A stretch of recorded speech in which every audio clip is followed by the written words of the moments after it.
বাংলাদেশের one day cricket ইতিহাসে পঞ্চপাণ্ডব মাশরাফি বিন মুর্তজা, সাকিব আল হাসান, তামিম ইকবাল, মুশফিকুর রহিম এবং মাহমুদুল্লাহ রিয়াদ। এই পাঁচজনের প্রভাব এতটাই গভীর ছিল যে দেশের হয়ে খেলা ওয়ানডের প্রায় ৮০% ম্যাচই কাউকে না কাউকে পাওয়া গিয়েছে।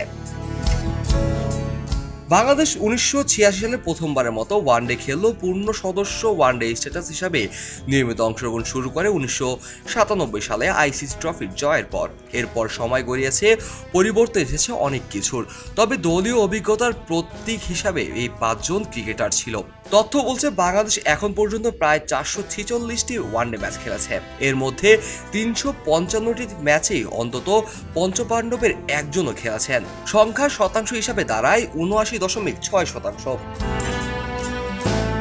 অন্যদিকে বাকি ৯১ ম্যাচে পঞ্চপাণ্ডবের কেউ খেলেননি। এর মধ্যে বেশিরভাগ ম্যাচে ২০০৫ সালের আগে।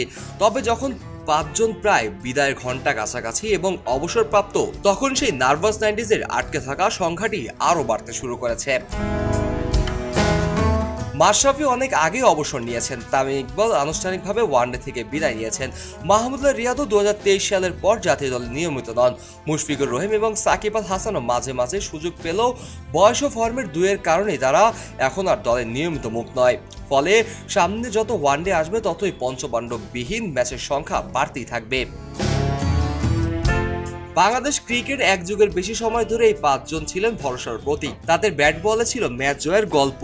অনেক গল্পই লেখা হয়েছে তাদের ব্যাটে এবং বলেও। ২০১৫ এবং ২০১৯ সালে বিশ্বকাপে বাংলাদেশের সফলতা, দেশের মাটিতে ভারত, পাকিস্তান, দক্ষিণ আফ্রিকার বিপক্ষে সিরিজ জয়, সবকিছুর পিছনেই এদের অবদান অসীম। তবে এবার সময় এসেছে নতুনদের দিয়ে ইতিহাস লেখার।